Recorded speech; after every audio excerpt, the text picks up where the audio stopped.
Okay, so can you say and spell your name? Eleanor Lewis, Eleanor Lewis. Okay.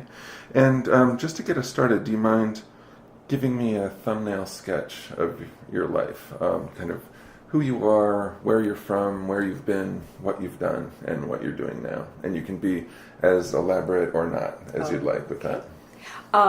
Well, I was born in Atlanta in 1936 and lived there most of my growing up years. I did live in Florida a couple of times until between the time I was born and went away to college, but mostly in Atlanta. And so, among other things, I saw a lot of changes in the city of Atlanta, which was very small when I was a child. And your family, your parents were from Atlanta or had ended up there? My mother was from Atlanta. My mother's family, they actually I guess neither of her parents were born in Atlanta, but my grandmother's family had moved to Atlanta from Ohio when she was about 2. And my grandfather came to Atlanta as a young man from Alabama, and to make his fortune. And so my father was from Tennessee, from Copper Hill, Tennessee. A drearier place you never want to go to. I think it's improved because the copper company, the smelting, it had no greenery, no trees, no anything.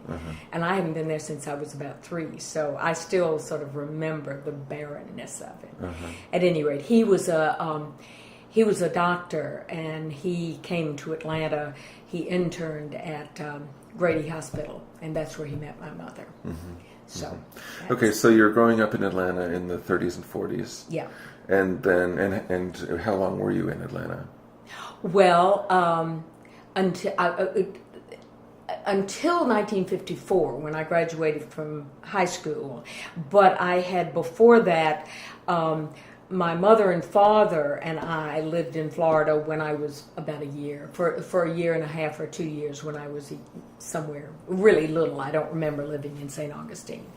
And then my mother and my stepfather and I lived in Panama City, Florida, when I was 13 and 14. No, 12 and 13.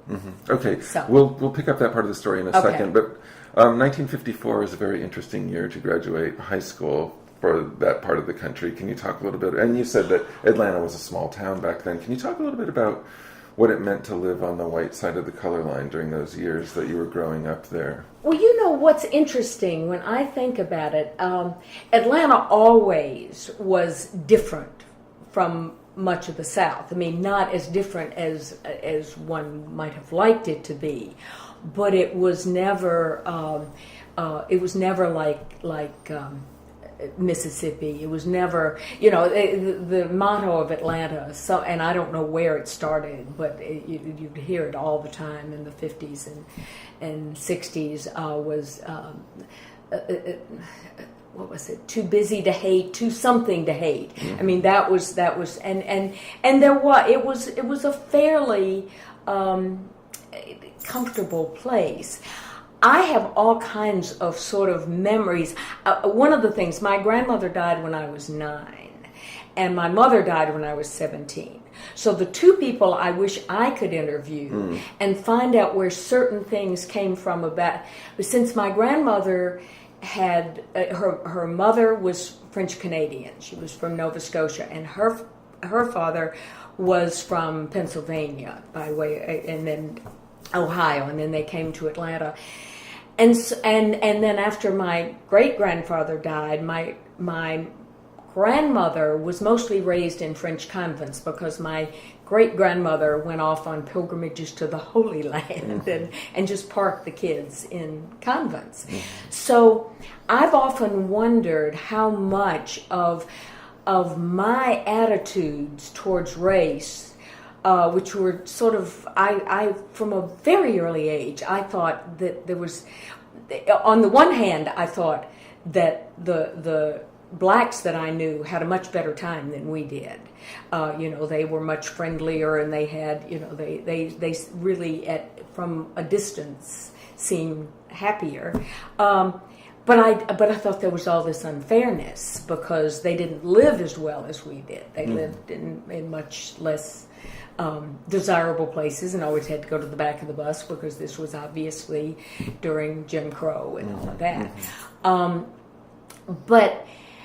And my mother, I know, was very, I think the family would be described basically as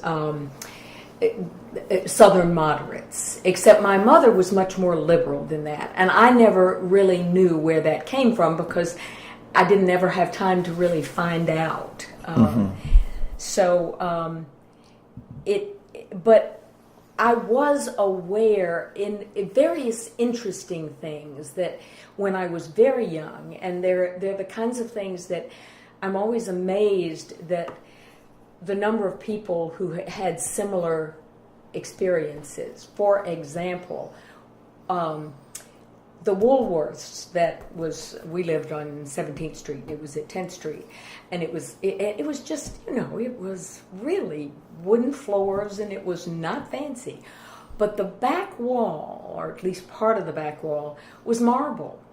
And inside, and there were 2 water fountains, and incised over the water fountain, white and colored.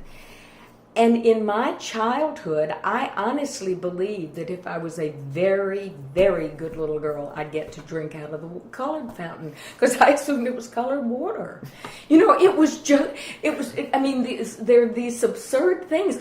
But one of the things about those absurd things is that when you really find out what it is about, you think, well, that's what's really absurd. My idea was really much more sensible. And so that was, and I remember that. I remember that very strongly. I remember that we were absolutely forbidden to use the word nigger. Absolutely. My grandmother she really probably would. She was a lovely, sweet, kind woman, but she probably would have washed our mouths out with soap if we did. There was one exception, but nobody ever thought about it until the day I thought about it, and I don't know whether anybody else did or not. I never have known. When we were doing counting to figure out who was going to be it for hide and seek, it was eeny, meeny, miny, moe, catch it. And one day, the cook's son used to occasionally come with her. I don't know, maybe somebody didn't show up or she didn't have anybody to take care of him. And he was a little older than than me or my cousins, 1 or 2 years. And one day we started doing eeny, meeny, and I realized that we were getting, it never occurred to me what that word was. It was just in the counting. And I still don't know, I don't have any idea what I did. I know I did something to stop it. Because I just didn't want John to be embarrassed, and I just thought it was just awful. And I'd never thought about it before. I probably volunteered to be it because I was going to be it next time anyway, because I was the slowest. I was never going to get back to home. But I don't really know. But I remember things like that. Right.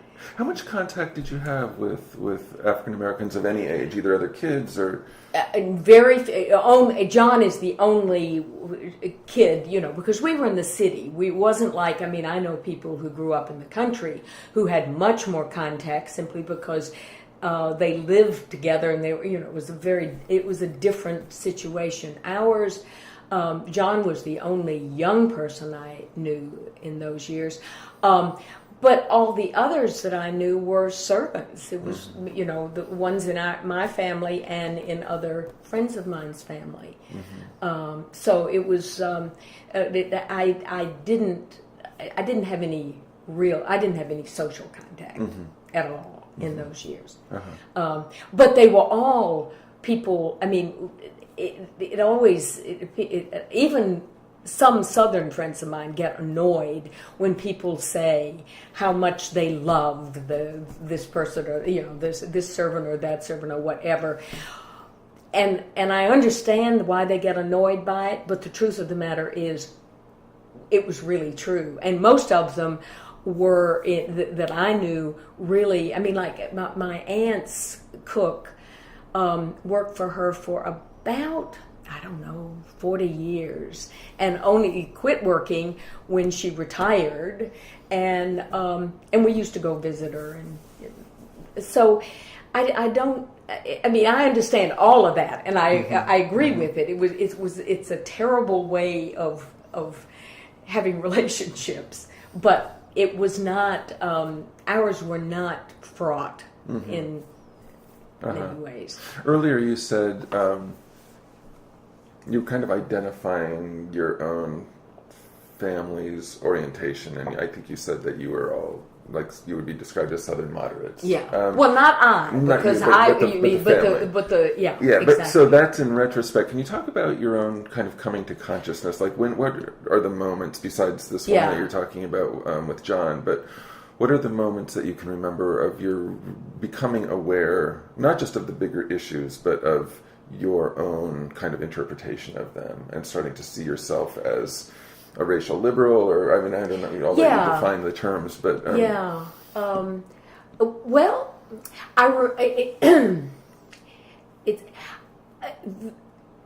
I wish I could be more specific about this, but I remember, and it's the reason why I really wish my mother were here, that I could ask her, when we lived in Panama City, and I was, I guess, probably 13 years old.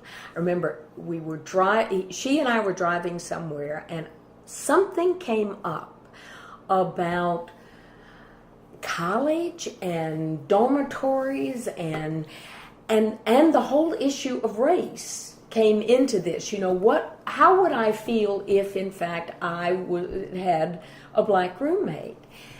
And my response to it was very much, I think, a 13-year-old's response. It had nothing to do. It had to do with the fact that I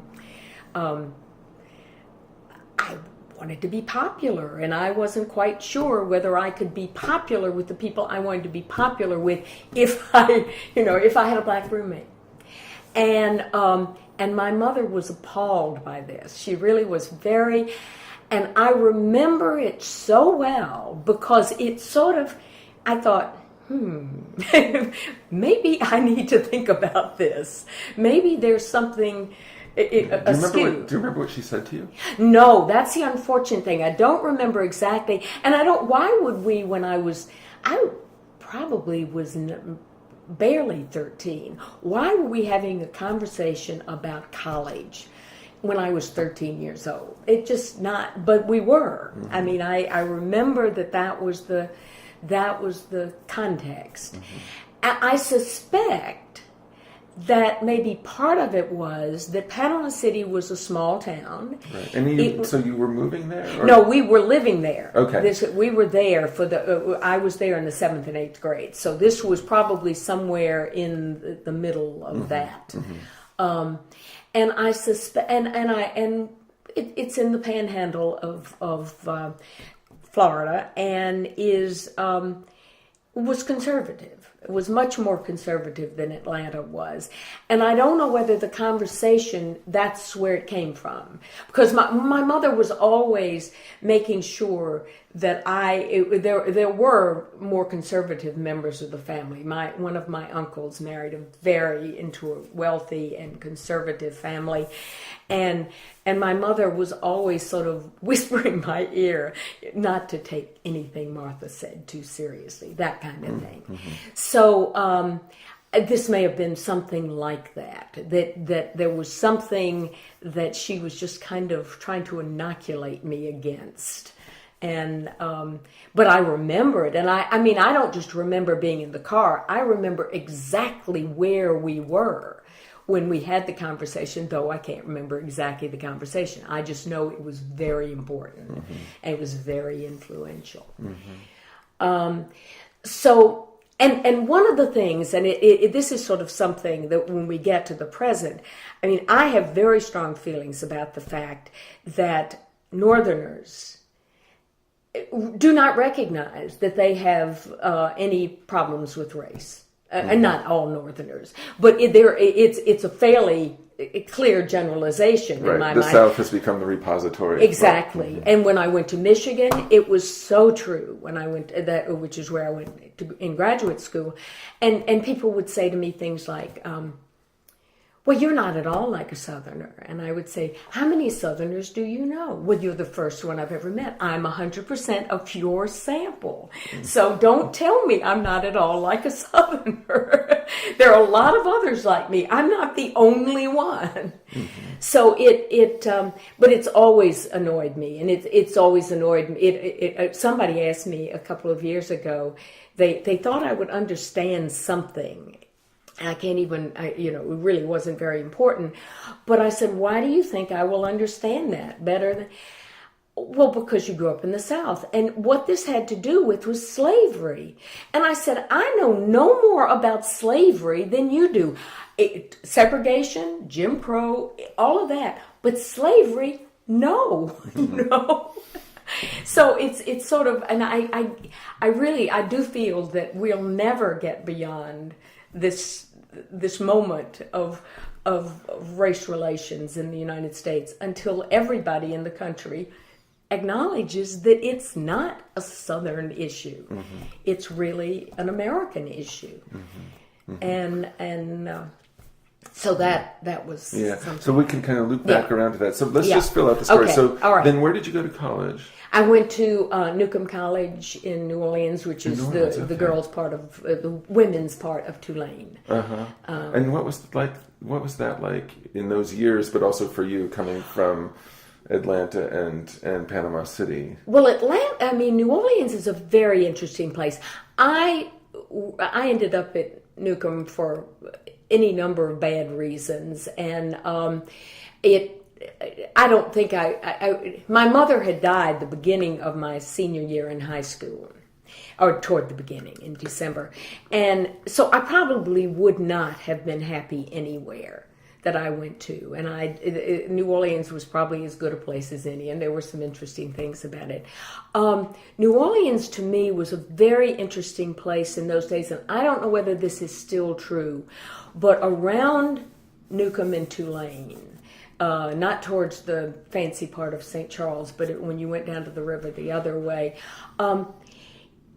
it wasn't integrated housing, but it was block by block integrated housing. So you would go by a whole block that everybody was African American, and then a whole block that everybody was white. And that I thought, well, now, and it seemed to be perfectly comfortable for everybody. So that was interesting. It was also beginning, there were a lot of racial tensions in New Orleans in those years. And there were two ways to get down to... These are the mid-50s we're talking about? This would be 54 to 58. Okay. And nothing ever, it was just there. Nothing ever happened that I can remember while I was there. But there were two ways to get from uptown to downtown. One was the St. Charles trolley. We had to walk over several blocks. Or you could catch the Ferret Street bus. And it wasn't just because it was closer, but I began to think I preferred the Ferret Street bus because it wasn't lily white. And not that the St. Charles was completely so, but it pretty much was. And it went through the projects. And I liked doing it. And then a friend of mine, almost nobody else ever did it. They just didn't do it. And a friend of mine told her father, I think, that I was still going on this bus. And I was this idiot, and not for the first or the last time, I said, well, if there's any trouble, I'll tell them that I'm on their side. And my friend's father, who was a lawyer, explained to me that this would do me probably absolutely no good at all. To say, I'm on your side was just... And he told me that if I didn't quit doing it, he was going to tell my family. That he was going to put a stop to it one way or another. And so I quit. But But I do remember, and there were times on the bus when you would get, because this was still, it was still, blacks had to sit from the back of the bus, and there was this, in Atlanta, it was all unspoken. I mean, the black sat from the back and white sat from the front, but there was nothing that divided. It was just, if at certain times of the day, there would be more blacks and they would take up more room. But in New Orleans in those days, at least on the Freret Street bus, there was this marker that you moved. And mean people would sometimes move it so that there would be lots of blacks who would end up having to stand up because they had moved it back there. And if there was a racist bus driver, trying to move it forward was just not going to be done. So there was tension on those buses sometimes. Mm-hmm. And there was tension in terms of, you described the residential pattern. Was the street life integrated in any meaningful way, or like when you went into shops? And I mean, what was the kind of dailiness of race relations in that part of the city when you were living there? I don't know very much about that because I lived in a dormitory and the food and all of that. So, but I don't think that was a real problem. I mean, I'm trying to think of any stores that were right around there, and there must have been little corner things. But I don't think that was ever an issue. And I really always felt that it was very comfortable in the neighborhood, even in the mixture. And I don't have any idea what had happened even before Katrina. Post Katrina, who knows? I mean, Uptown was not as badly affected as other parts of the city, but I'm sure that things changed. But it became, I know that those little row houses, the shotgun cottages, became much, much, much more fashionable. They weren't fashionable then. They were still just little teeny things. And so it's unclear to me what would have happened later. And I just don't know. And then you went to Michigan directly after? Yes. And to study what? English. Uh-huh. Yeah.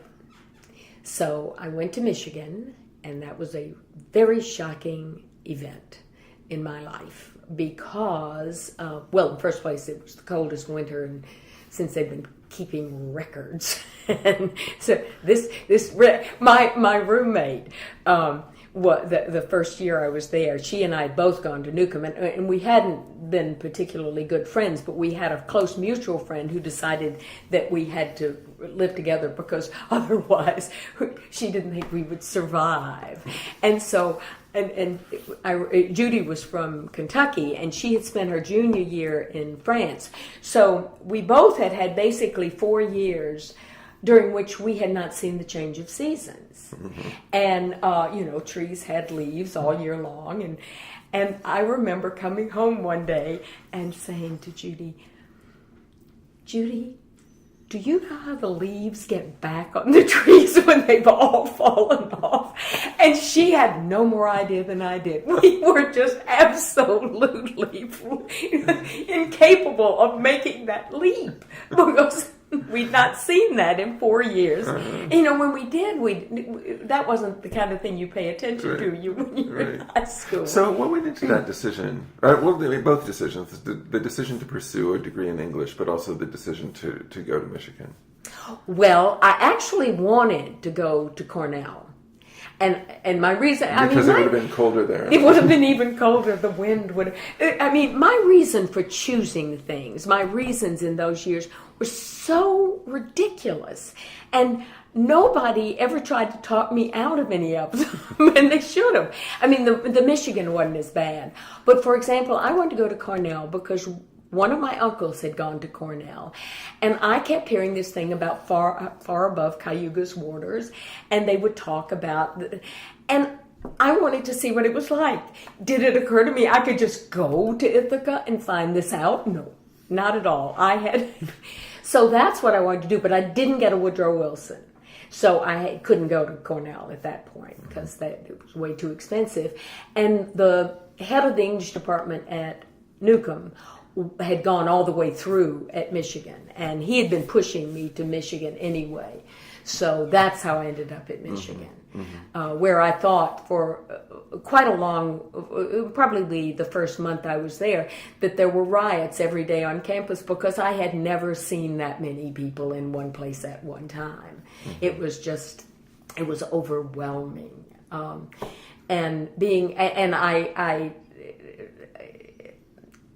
Having a Southern accent was not an advantage. It was a horrible, people, I finally got to the point where I could say to people, I got here under the same rules you did, so I am not stupid. I may have an accent that makes you think that I am, but I am not. But in the beginning, and I didn't really know how to deal with it at all. So I would just kind of, I've never been very much of, I sort of listen in classes much more than I've ever offered my own thoughts, which is not a good thing, but nevertheless, that's always been the way I did things. And I decided when I went to Michigan that I wasn't going to do that. And I was in a seminar, and, I don't know, maybe the second week, question was presented, and I answered it, or I had something to say about it, and I said it, and it took me 2 or 3 minutes, and at the end I looked around, and not one person in that room had heard one word that I said. All they had heard was this Southern accent, and I thought, okay, that's that. Because the teacher said, thank you very much, and that was the end of that. No, it didn't go anywhere because he hadn't been listening either. So it was a rude awakening. Do you ever felt that you overcame that at Michigan? Or was that kind of your experience the whole time? It was pretty much my experience the whole time. Eventually not with other students, but with the faculty, yes, it very much was my experience. And it was also partly, everybody, all the women had trouble because it was a very, very masculine department. And so we're talking about 58 to 60. I was there from 58 to 60, and then I left and taught. First I left and went to Europe, and then the following year I taught for a year, and then I went to Cornell. Oh, you did go to Yes, Cornell. I did go to Cornell. To continue the English? Yes, and I didn't. I'm one of those people who didn't write her dissertation. And again, a lot of it had to do with the fact that Cornell was even worse. It was much more misogynist than and how did that? What was the kind of experience of that? Well, it's funny because some of my friends were they were much feistier than I was. I was not feisty, and I was a genuine neurotic, and I also was neurotic in the way that a friend of mine once said, "Oh, you should go into analysis, your psychiatrist would love you because you blame everything on yourself and you never project on anybody else." Did you have, or when did you have a critique of the situation that you were in? You just used the word misogyny. When would you have applied that term? After. And I probably, when other people used that term when we were there, I probably would have argued with them. Because, part of the reason I would have argued with them for a long time was that I did all right at a personal level with all of these people. It was only at an intellectual level that I couldn't, that I really didn't. And they would sort of send me off to take classes I didn't want to take. I was always the person that instead I would say, well, this is what I want to write this paper on James Joyce about. And the next thing I know, I'm not writing it about that because this person has decided that they want somebody to write about this Mickey Mouse thing, and why not this little Southern girl who will go along with me? So it was only late, and actually I think I began to realize it by the end of maybe the second year I was there, because the women in my cohort at Cornell were really far and away better than the men were. Generally, I mean, there were obviously exceptions on both counts, but and then when people were on the job market, the men were going to Yale and Princeton and Stanford, and the best job a woman got the second year was at the University of Washington. And that was far and away better than any of the others. So I started not being able to deny that I could see it. And eventually, actually, they started a few years later. I didn't get in on this, but they really gave some PhDs to people who had been there when I was there, almost by default. You know, they sort of realized that they had given no help to a lot of the women, that they had really, really mistreated. Right. So, but by this point, there is at least a kind of gathering women's movement. Were you a part of that, or Well, I didn't run into any women's movement stuff, really, until I lived in Philadelphia, I guess. Which is here. Let's just get the kind of basic chronology. Okay. So you finished Cornell in the kind of later '60s. Yes. And then, in '65 I left Cornell. Okay. And I came to Boston and I taught high school for a couple of years, and then I taught at BU.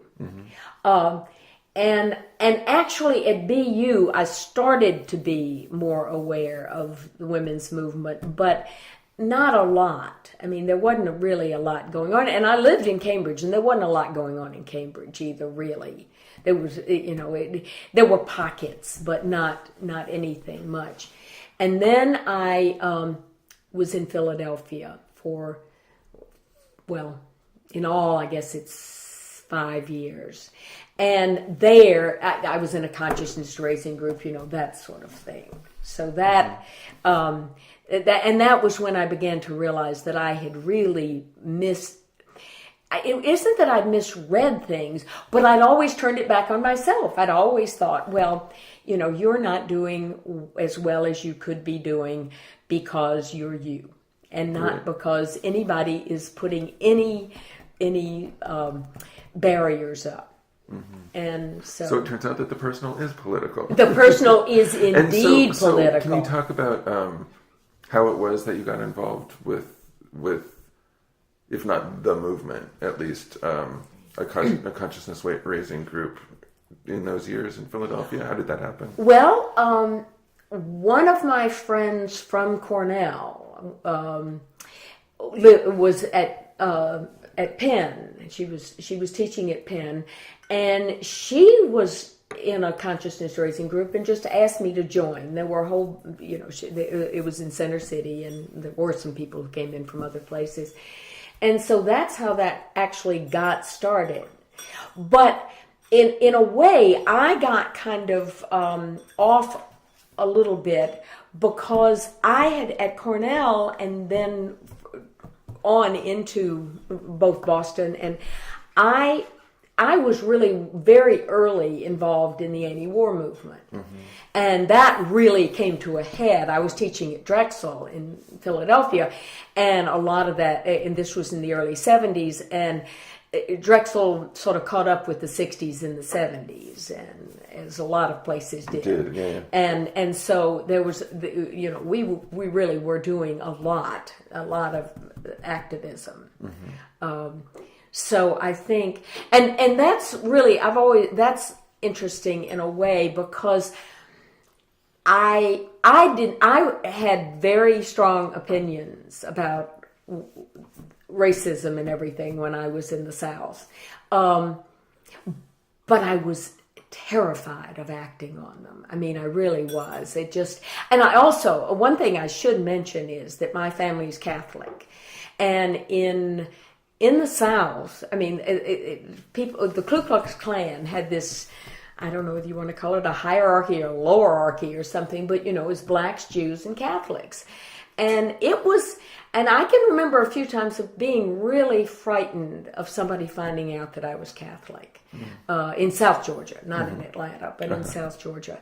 And so I always thought in many ways it was easier for Northerners my age to come to the South until people started getting killed. Because they didn't know what to be afraid of, in the same way that there are a lot of times I've always felt more comfortable in cities I don't know. So sometimes I'm in places in cities that I do know, and I think I shouldn't be here. Whereas in something comparable in another city, I don't think anything about it because I don't know enough to be afraid of it. So I think that was some of it. But it also meant that I always felt somewhat guilty that I hadn't done anything except talk, and I talked a lot, but I hadn't actually done anything. So when the anti-war movement came along, and I was probably stronger in that than I was in the women's movement, partly because I still always have, I was always had this humanist point of view that isn't anti-feminist, but I could never quite make the leap that some people made that really sort of made of all men, or at least a significant number, the enemy. And I couldn't think that I had to quit reading certain people, that kind of thing. So I was always back and forth about that. And actually the thing I was never back and forth about was the war. So it was a really comfortable fit for me. I was against it. There it is. And at what point, I mean, how did you learn enough about the war to be against it? Like, what was the point where you felt like, oh, this is a bad idea? This is a bad idea. Well, I started out, when I was at Cornell, a friend of mine and my roommates stayed with us. He thought he was leaving, and then he wasn't, and so he stayed with us for a couple of weeks while he was getting an apartment. And he started talking about Southeast Asia and about French Indochina and all these things. And I realized I just didn't know anything about that part of the world. So the first thing I did was get a map and find out where this was. I'd always heard it referred to, but I really didn't know anything. And of course, and then when I went to Philadelphia, I think the movie of MASH was about as important as anything in just making me not just against the Vietnam War, but just suddenly seeing the absolute absurdity of war and what did it gain you. And I'm not really truly a pacifist, but mostly I am. And that really, really did it. It was sort of, oh my God, what are we doing this for? And then the more I got to know about, and one of the things that Kennedy was assassinated while I was at Cornell, and then we were all so excited when Johnson was running, and he took the mandate that we gave him, which was not for not only continuing but widening that war, and just really, really completely destroying any good thoughts that I had ever had about him. And so it was sort of a complex of things. I don't think there was any one moment. It was just sort of everything came together. And that was what... So have you been, in one way or another, kind of, I won't say active, but politically engaged in the decades since, or has it kind of ebbed and flowed, or? A little bit of ebbing and flowing, but pretty much yes. I mean, when there were all those years sort of in the wilderness when I did not vote for Hubert Humphrey when he was running against Nixon because he had backed Johnson.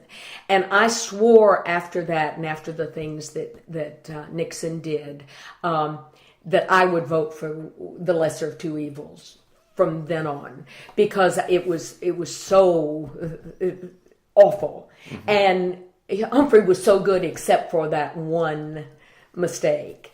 Now I have since then voted for people who were much worse than Humphrey ever thought about being, but they were still better than the opposition. So yeah, and I was always the kid who won the current events prize because I was always interested in what was going on and in politics and all of that. So I always sort of knew that kind of thing. And, so let's jump ahead to the present or the near past. Okay. And just talk about this present moment in America, which seems like an extraordinary one to at least most people that I talk to. Although it means different things to different people. So can I just hear you reflect on what that phrase means to you when someone says, our current moment in America? What all does that encompass, and what's your kind of outlook on it? Well, I thought your description, you're talking about the coin standing on its edge, was a really very good one. I mean, I worked for Barack Obama. I voted for him. I still like him very much. I knew he wouldn't do everything I wanted him to do. I mean, I think it was naive for anybody to believe he was going to be Martin Luther King. Exactly. I mean, I cannot believe the people who just didn't. It just seemed to me so unrealistic. Well, let me ask this. So, but would you put him on a kind of continuum with those lesser of two evils? No. Okay. Oh no, not at all. I mean, I also think he's very smart. And I think some of the things he has done, and I suspect some of the things he will do that I may not like when he's doing them, will in fact work out. I mean, I don't think that he's not some, there have been people that I have felt that I knew as much as they did about, and that their decisions I thought were bad based on what I knew. It's not that I think everything he does is great or even that it will turn out well, but I think on balance, and I don't think he has gotten credit for some of the really good things he has done. And I think part of it is that he's been sniped at from the left, and the other part is the people like the birthers and all the rest of the right just doesn't, it will never acknowledge what he's done. It never will. So let's go back to the run up to the election, okay. through the nomination process. Yes. At what point did you get the idea that we actually might elect this guy? Did you have a lot of faith in that from the start? Or? I didn't realize how strong it must have been and how strongly I projected it. I have a good friend that I used to work with who's black. And I started talking about him, sort of generally. And I can't remember, Lynette said at one point after the election, and I said something, I don't know, she wrote me and thanked me for something. I said, well, I really didn't do anything. She said, you made me believe that this could actually happen. So I did feel it, and I felt it. I will admit that I really thought that I wanted him to win early on, but I also toyed with John Edwards to my infinite regret. But I heard John Edwards on several occasions, and I mean, and he did have some very good things to say about the other America and all of that, and that was what attracted me to him. But as soon as he dropped out, or even before he dropped out, I had already decided I was going to vote for Obama, and I knew that Massachusetts would go for Hillary, mm-hmm. but I was going to work for him and vote for him. Mm-hmm. So he wins the election, and then faces the most kind of monolithic, unmovable opposition any president in the history of the country has faced. Has there been anything about the opposition to him that has taken you by surprise, or was this all to be expected?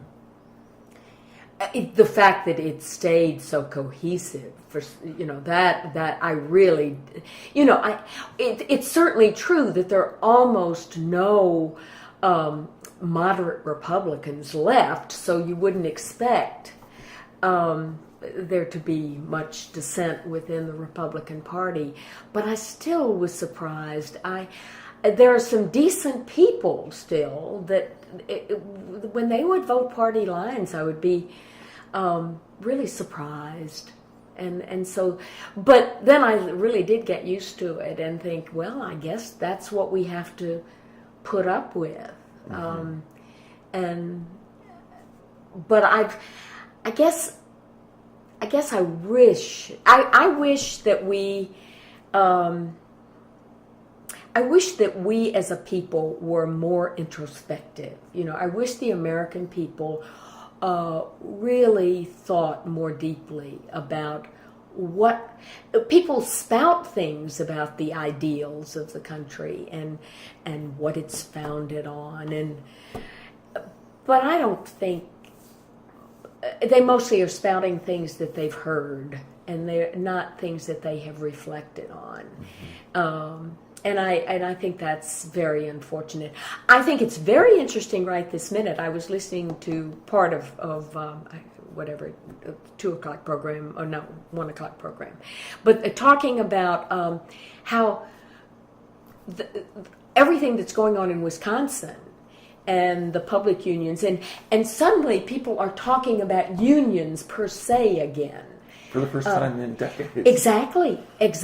And I think that, I used to feel when I worked in the high-tech industry, I always used to say, everybody was getting paid. It was the really good times, the high-tech bubble was getting paid, but if they'd ever figured it out by the hour, they weren't getting paid nearly as much as they thought they were, because particularly the engineers were working sometimes 20 hours a day, and nobody worked fewer than 60 or 70 hours a week. And I used to say, need a union. I know, white collar, et cetera, but really, someday you're going to wish that... Did those conversations ever go anywhere? No. In that setting? No, because it was the bubble and everyone felt... Exactly. And everybody had stock options, and they all felt they were going to get rich, and some of them did. But I think they were all... most people were... The men, right? Mostly, yeah. Yeah, and that, of course, was interesting. I think that's changing in some places. Like, I hear stories about Google, mm-hmm. that there are a lot of women engineers and making very mm-hmm. good money, but certainly in those days there were very few. Mm-hmm. It was a very male-oriented world. Yet another one. Right. Well, so was that, we'll come back to the present moment again in a second, but were the kinds of struggles and things that you're becoming conscious of in the Cornell years and then through the war years, is there a kind of continuous story of, from there to your time in the high-tech industry? That's the 80s, right, or 90s? It started in the 80s. In the 80s? Yeah. Is there a continuous kind of trajectory that you see yourself on in terms of your own kind of gathering understanding and critique of the kind of structural features of the landscape that you find yourself on, or is it more kind of episodic? Is it no? I'd say it's probably more continuum, not in terms of any kind of activism or anything like that. That has been more episodic in many ways, but in terms of thinking about things I mean, I'm not an historian and I'm not a political scientist, and that's not the world in which I function, really. I mean, I was an English teacher, and literature is what I do.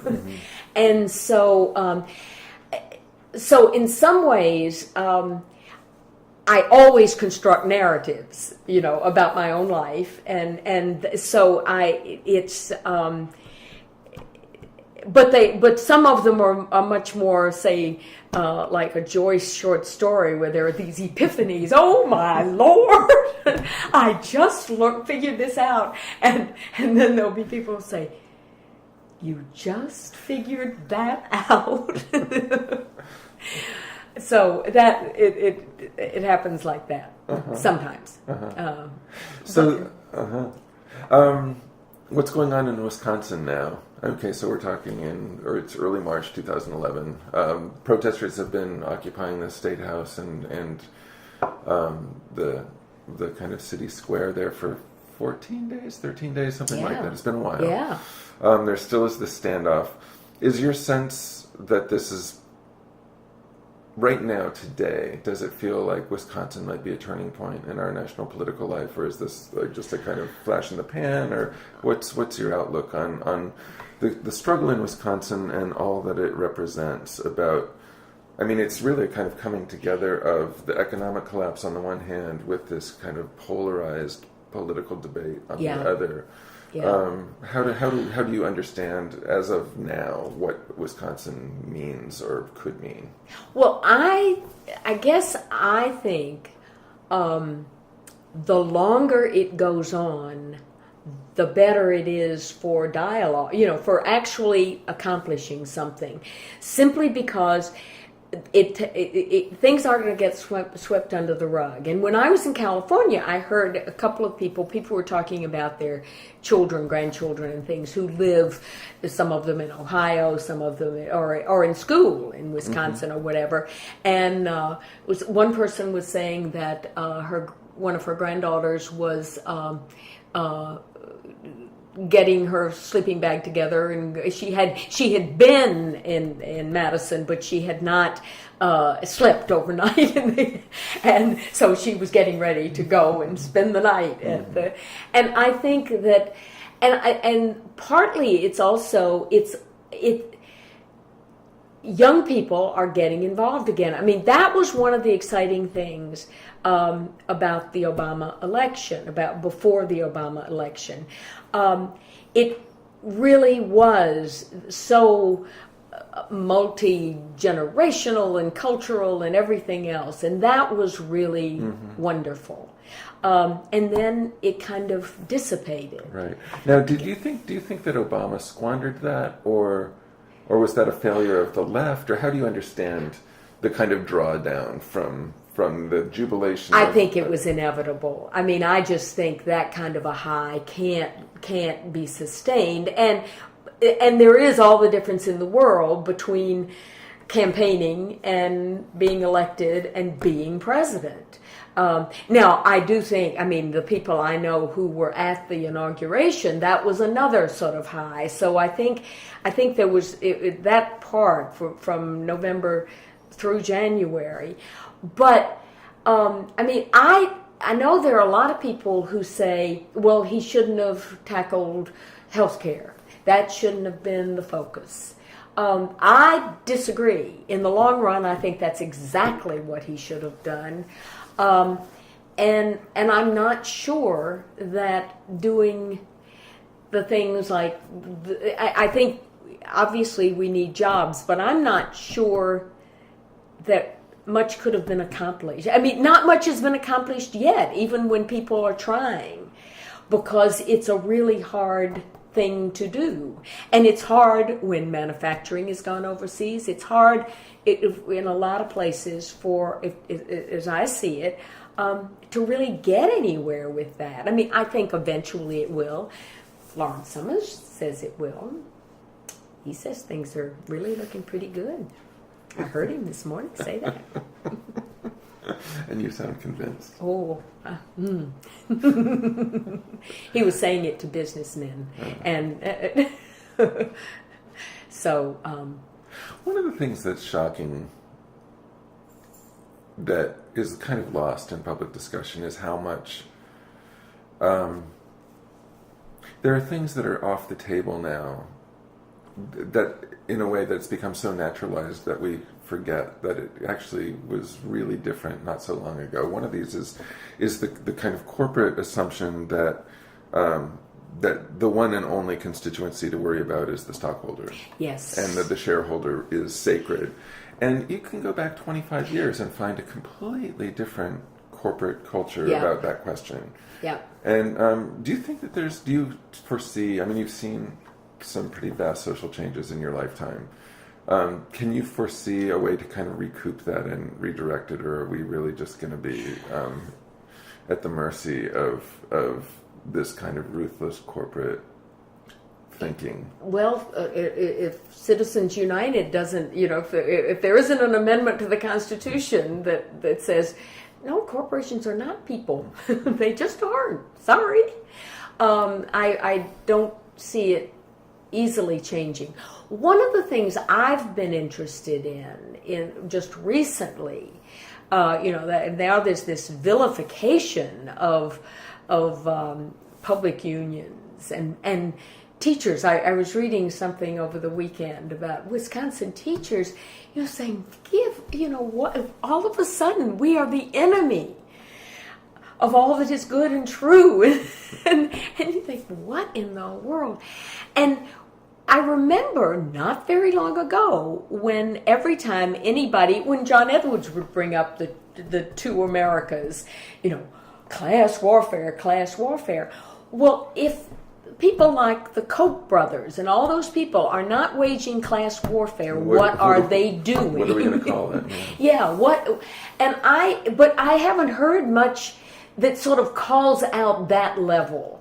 I mean, I keep waiting for people who are not rich or solidly middle class to recognize how badly they have been served all these years by the Republicans they've helped to elect. I mean, I've got a good friend who grew up in Detroit, and his brothers all worked in the automobile industry, and they all, somewhere along the line, I don't know whether it was with Nixon or with Reagan, but they all became Republicans. And it did not serve them well. It certainly didn't serve their children well, because they probably got out with their pensions and things like that. And I think, why? They really aren't. I mean, classical economics, I think, says that you vote your self-interest, your economic self-interest, and they don't. And they don't. They well, just this do is, not. So this is kind of the other side of the coin of the Wisconsin question. Then we talked about, what this moment could mean. What about the Tea Party? Is the Tea Party, is that a flash in the pan, or is this something that we're going to live with in our political life, or some version of this for time to come? Do you think that this is something to be reckoned with? I hope not, but I don't know. I thought not for a long time, because I thought it was crazy enough that a lot of the people who were really out front were crazy enough that it would be a flash in the pan. But in a way, it's been taken over to some extent by more corporate, right-wing stuff. And therefore probably it has a lot of money and more staying power. But I think in the long run, it's where all these things kind of cross. I mean, the libertarians and the Tea Party don't want they sort of fade over into that, and the birthers and then the social conservatives and somewhere along the line, I think they are not going to mesh. There have been those moments since the new Congress when I would think, now now the and they are to some extent, the more establishment Republicans are sort of getting this sniping from their Tea Party people.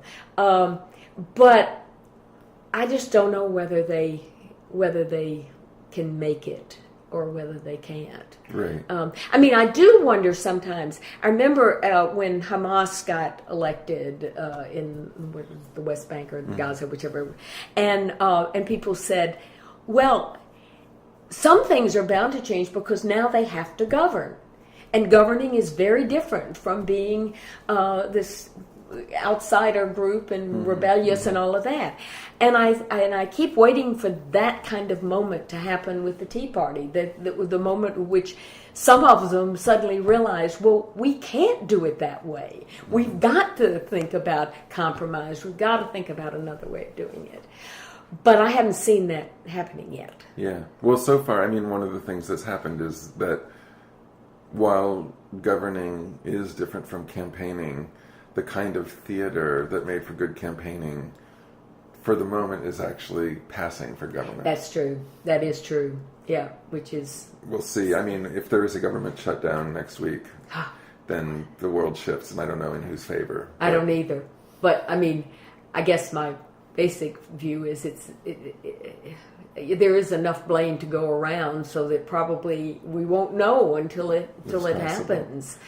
Well, you strike me, I don't know why, but you strike me as a kind of basically optimistic person. Is that true, do you think? Yes, I do think so. Yeah, so can we just end on a note of, not necessarily a note of optimism. A note of optimism. No, but a note of kind of what your outlook is at this moment. So we flip the coin and it's standing on its edge still, or we're at a fork in the road, or whatever the metaphor of choice is. What's your expectation for what we're seeing down the road in the next 10 years or so? Well, I think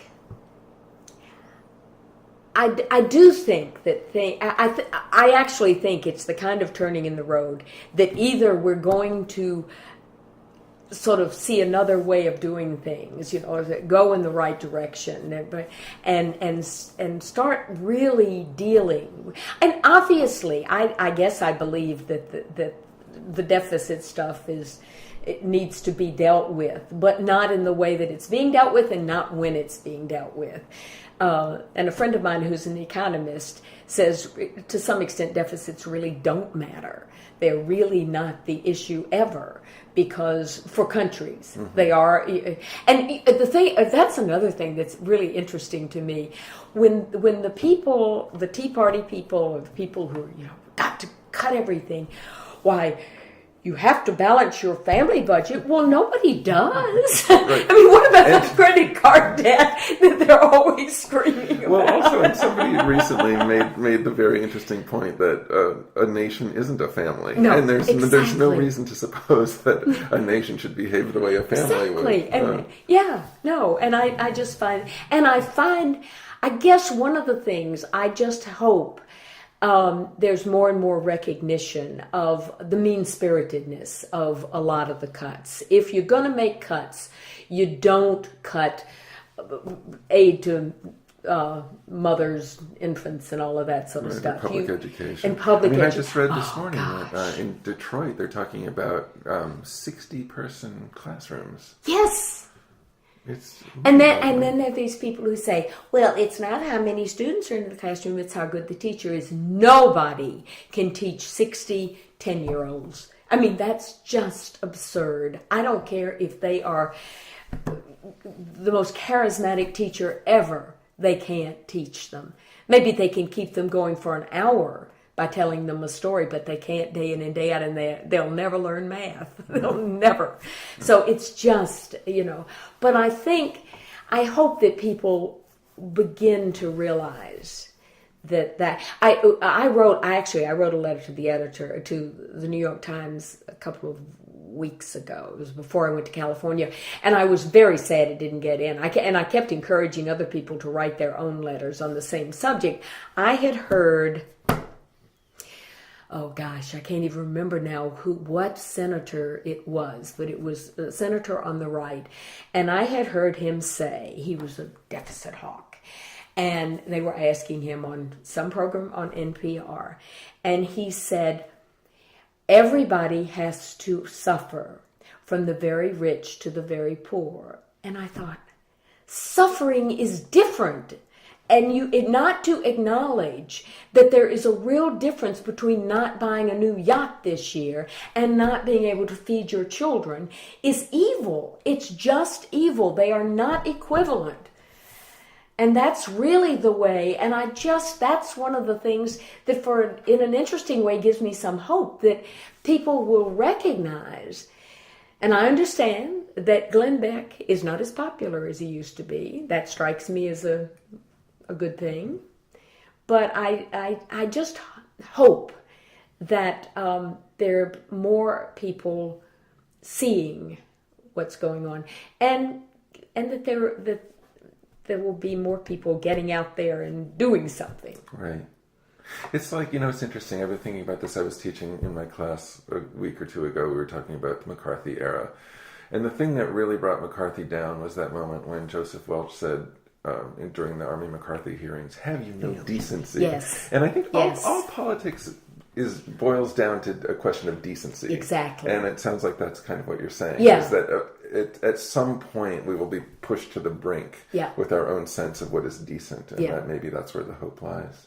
And I think one of the things that gave me great hope was the reaction to Sarah Palin's speech, after Tucson.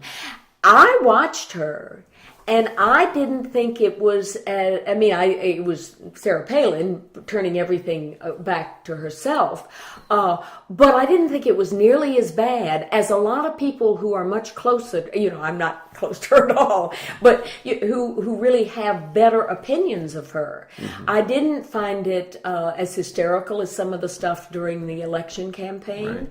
Right. So I was very glad to see what her standing in the polls.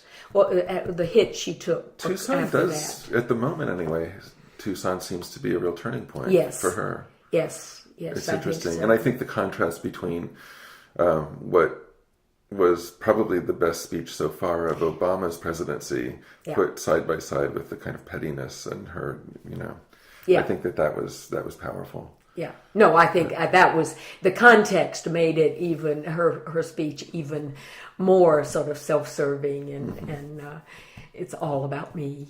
Right. Well, is there anything that we haven't talked about that we should, or that you wish we had, or is there anything that you haven't said that you would like to? No, but we didn't talk about my furniture, and we didn't talk about Lester Maddox. Either one. Okay, so you got to give me 25 words on Lester Maddox. 25 words. He really. Do you know who he is?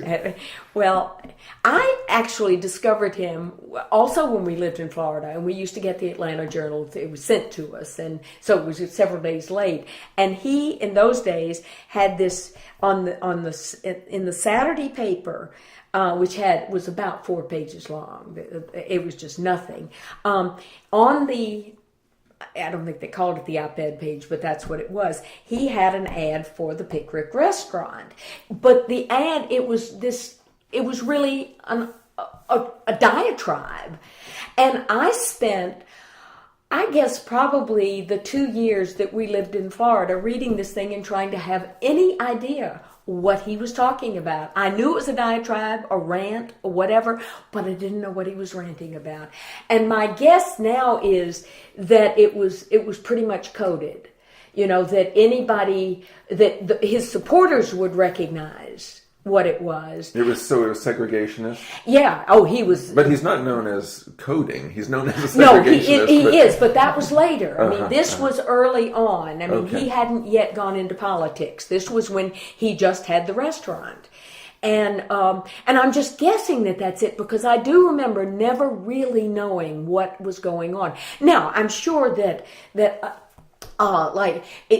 the reason why he did it that way, I think I knew this, was that he could never get anything in the Journal or Constitution. If it just straightforwardly, he could buy an ad, and then he could put whatever he wanted to in it. So I'm sure that the powers that be at the newspapers knew what was there.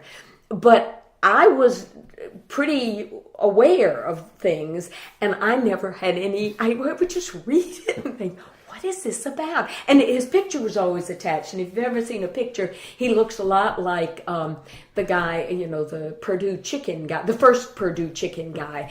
And, so you get his ears sticking out, and you think, he was a complete buffoon. And so I'd read it as though it was a buffoon's sort of rant, but I never knew what it was about until much later. Mm-hmm. And then it became very clear what was going on. So, he was always there. Mm-hmm. And, and eventually was governor. And that was unbelievable. That was... So, I mean, he was a fixture. Mm-hmm. Mm-hmm. Well, so let's end on this note then. You said earlier that you had a lot of faith in Obama, to the extent that you were giving faith to other people. You had a kind of confidence in him. Can you just talk about the distance then that you have seen and traversed from your girlhood in the segregated South to now this multicultural nation that has elected a black president, for all of the limitations that the presidency turns out to have? Yeah. I mean, how do you think about what you've seen unfold in your lifetime? I think that's probably the reason why I feel in the main optimistic, because I certainly I can see a trajectory that really does. There have been real changes. There have not been all the changes I would choose, and this is true across the board. But there have been changes, and I think one of the problems at our present moment, and the fact that there's so much concentration of wealth in the few, is that opportunity begins to not be available to anybody who is not rich. And I think people who have a lot of money, not all of them, but a lot of them, simply do not recognize the degree to which they are privileged. They think I worked for it. Well, no, you really didn't. You didn't work any harder than the person who does not have that, for the most part. And I think that's too bad. And I think we have to figure out ways of addressing the imbalance. That's one thing, and I don't have a clue as to how to do that, but that's one thing. But the other thing is to emphasize the fact that, all right, we were here and we're now here. Now, can we go there? and that's hard, but I think it still can be done. I still think that the United States has real possibilities. I also think it's a perilous time, and that we have to address. And not with slogans and not with easy answers. That's part of what bothers me when they're sort of doing their little cutting of programs and everything. It seems to me it's thoughtless most of the time. And I think that's very unfortunate. Mm. But I think we can still do it. And I hope. That's where I am. Well, thank you so much. I appreciate the time that you've... Well, you're very welcome. Thanks.